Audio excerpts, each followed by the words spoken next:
WEIC. The good Professor Christopher Green, law professor, University of Mississippi, which plays in a little bit of a ball game, I think, a little bit later tonight. We won't go into sports. We'll leave that for the sports guys. Good morning, Professor. Good to have you, sir. How are you? Can you hear me? Everything okay? I can hear you. Good to see you this morning, Mr. Paul. Good to see you, sir. There are two big things, and first of all, let me get into this one because you were checking how integral this was as far as the news yesterday. Was it one of the top stories? And in many cases, it wasn't, and I don't understand it, but I'm sure you'll be able to kind of parse that out. In many places, it was a top story. The Supreme Court yesterday extended its support for religious schools, ruling that parents who send their children to religious schools have a right to tuition aid if the state provides it to a similar private school or schools in that state. It was a 6-3 decision in the Carson versus Macon case from Maine, of all places, and it could open the door to including religious schools among the charter schools that are privately run but publicly financed. The Chief Justice Roberts said that the discrimination based on religion was odious to our Constitution and could not stand. What's your analysis of this ruling or opinion? Well, it certainly is one of the most important cases that people have been watching for this term. So, for instance, next month I'm going to be teaching a class about the top 5 important cases from this term, and this is one of them. So this is the first of those 5 that came down. If you look back at what they said in 2017 in the Trinity Lutheran case, and then in 2020 in the Espinoza case, it's not really that surprising. I think the most surprising thing about it is that there weren't more fireworks with any concurrences or the dissent. The big radical argument that's kind of has been on the periphery but is kind of moving closer.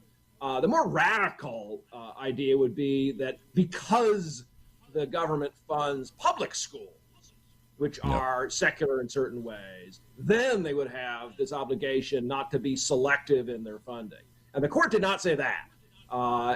They didn't shut the door as decisively as they might, but they did in fact say the state is not obligated to fund private education at all. But if they do, they can't make distinctions on the basis of religion without a much better reason than they had here. So it wasn't terribly surprising. Basically, the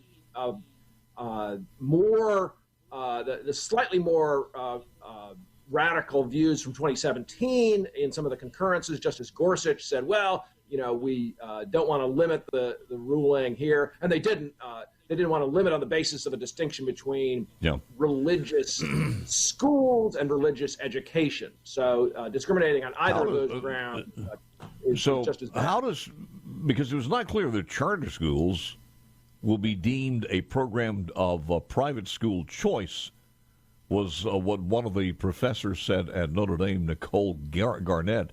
So she said it's probably a long way down the road before the Supreme Court considers the question were charter schools part of that. But in our state, charter schools are defined as part of the public school system, so that shouldn't have a sway here, should it?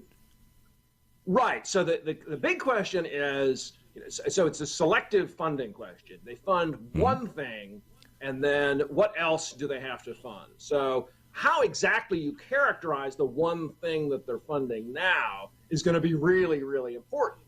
And of course, the state can't just, by giving a label to the thing it's funding now, say, oh, well, we don't have any obligations with respect to discrimination on the grounds of religion or any other grounds. They can't just make a label and say, oh, that's insulated from scrutiny. So I think, in these charter schools, you have to look at how exactly they're doing it, and different states will be different. But I think a law professor, is someone I trust a lot. Okay. As a law professor, would you put private schools under the parochial? Because parochial school is basically a private school. So is that separated? This does or does not have anything to do with private schools. If money has gone to a private school in that particular state, then it is totally legal to do so. Yeah, so it would really depend on. I mean, there's just different regulations for charter schools all over the place. And I'm not talking. Wait a minute. I'm not talking about. Yeah. I'm not talking about charter schools. What I'm saying is this: it seemed to be the language was pertinent to religious schools in here. That's right. That's right. Religious schools with religious education. Does that include private schools? That's right. That's right. Exactly. Okay. All right. So the idea is, to be a citizen, to be an equal citizen, you have an equal right to participate in the general funding provisions that the government is running when they make a selective choice, when they fund one thing and not another. Yeah. If the grounds that they're using are suspect, like being based on religion, they have to defend that, and they have to defend it better than Maine was able to in this case. All right, let me pick your brain on this one and see, and excuse the talk over because people understand now we do have a delay here, and it's a little uncomfortable. But the American Civil Liberties Union recently sued our state, the state of Mississippi, from giving $10 million in those pandemic funds to private schools. We had a state that said, look, private schools have suffered just as much as anybody else, and since they have suffered, we're going to give some of that pandemic money to them. The legislature passed the bills appropriating the money at the end of the last session, and that frustrated some of the people who didn't want to see that or hear that. The money comes from the American Rescue Plan, and the lawsuit basically said that the state cannot do that. And they're going back to the Constitution of our state, which says the Mississippi Constitution prohibits the expenditure of any public funds from private schools or for private schools. The money allocated earlier this session is unconstitutional and asks for the courts to block the state from enforcing the laws that take effect July the 1st, which is right around the corner. What does the court's opinion do to this ACLU lawsuit? Well, so there are a bunch of old state constitutional cases in Mississippi. There's one from the 1880s and kind of going one way, saying they can't give aid to any religious entities. The state constitutional provisions are written much more specifically. But there would be this federal overlay of saying, well, we can't interpret a state constitution to be contrary to the federal constitution. Under Article 6, federal law trumps. To the extent that somebody's asking for a state constitution to be given an interpretation that discriminates against religion, that would be a problem. It wouldn't be a new problem just from the Carson case. It would have been a problem from Trinity Lutheran, and even really much older cases saying from the 80s, you can't discriminate against. Two lines of cases, one saying you can't have certain kinds of aid, another saying you can't have certain kinds of discrimination. And in a lot of cases, these two principles are in tension.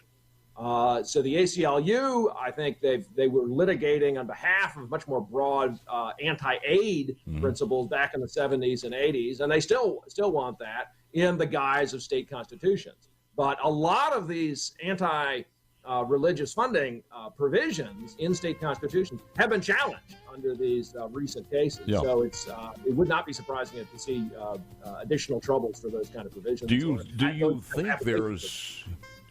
you think there's now enough gray area or merit for the judge in this particular case to throw that case out and say, well, it's moot now, can't do it?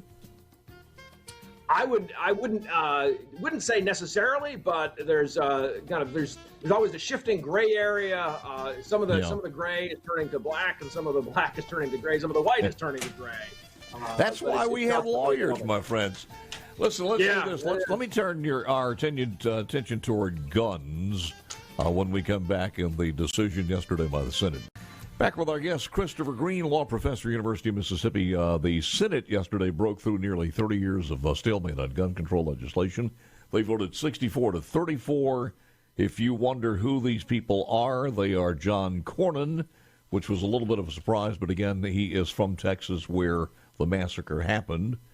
The Senate leader, Mitch McConnell, Tom Tillis from North Carolina, Susan Collins from Maine, Lindsey Graham from South Carolina, Bill Cassidy from Louisiana, Roy Blunt, Missouri, Richard Burr, North Carolina, Mitt Romney, of course, Rob Portman, of course, Shelley Moore Capito, or Capito, I'm not sure how you pronounce it, West Virginia, Joni Ernst from Iowa, Lisa Murkowski from Alaska, and Todd Young was also on the vote as Republicans from Indiana. Our two senators did not vote for the gun legislation. I don't know if you have had a chance to read that, but your thoughts, sir? I was just taking a look at it when you said I was on the road yesterday, so I hadn't been monitoring the news after. Once the Supreme Court was done, I get busy reading the Supreme Court. But some of those names are certainly no big fans of gun control.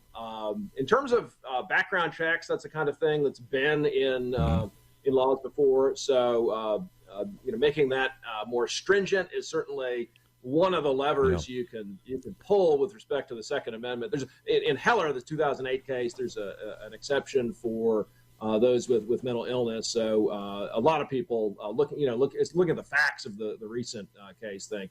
That is the kind of thing that might have been more likely to help, but. Here's a quick overview for people who haven't had a chance to read this, and I know it was just broke yesterday, but they're going to put about $15 billion. Some of it may go to your community as far as making schools a little bit safer, and also for mental health, $15 billion. So I don't think anybody would argue about that. Mental health programs and school security upgrades. I'm rifling through this real quickly. Some of the Democrats are not happy with this. It falls well short of a broader gun control measure that President Biden and other Democrats have called for, such as they wanted a ban on assault weapons, restrictions on high-capacity ammunition. None of this is in that workup bill. The framework proposed expands restrictions to include offenders who have been in a continuing relationship of a romantic or intimate nature with their victims, and this was a lot of arguments about this, is who could own a gun and where could they own it, or when could that gun be taken away because there was a judge who ruled that particular person unsafe. The only other things in here is the more security that I see, and also as far as the age limit, that was addressed. But more and more will come out on that one. We'll talk about a little bit later on. Didn't mean to hit you cold with that one, but the other part I wanted to talk to you while we had you on here is the deadline is getting pretty darn close now as far as this Mississippi case. So everybody's watching every Monday.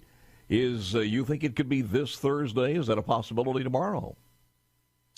Possible. So yeah, tomorrow is another of those, 9 a.m. Central, 10 Eastern, sit on the edge of your seat, and then they tell us if they're going to have another opinion 10 minutes later. So then you're kind of, you sit back for 10 minutes and get ready. Mm-hmm. I don't think it would be terribly likely to be anything other than the last day of the term. So now we've got 13 cases left.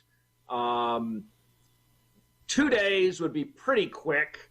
So they have an opinion release day tomorrow, and then presumably going to have, I would think, probably 2 next week. So maybe Monday and Wednesday. My money would probably be on a week from today being the big Dobbs day. But they might really slow down if they really just have a lot of back and forth to go with these dissents. These recent cases have not been that long, the opinions they've been releasing. Mm-hmm. So I don't think you can say, because they've been releasing 5 a time, it's going to necessarily be a particular day. Just reading through that Dobbs draft that was leaked, there's a lot of stuff to discuss. And I would be pretty surprised if this were not just an absolute behemoth between the majority and the dissents, like 200 or 300 pages. Yep. And it takes a while to work on those and make sure you're getting all your T's crossed and I's dotted. Yeah. A little bit disappointing when you had that many Democrats vote against a bill that would add more protection and security, because everybody's talking at one point about the revolution that will happen, and on the other point, you have a large number of Democrats who wouldn't even give them some extra security as far as that bill is concerned. But we'll see what happens with that. What are some of the other notable? You mentioned that there are 13 other cases before them.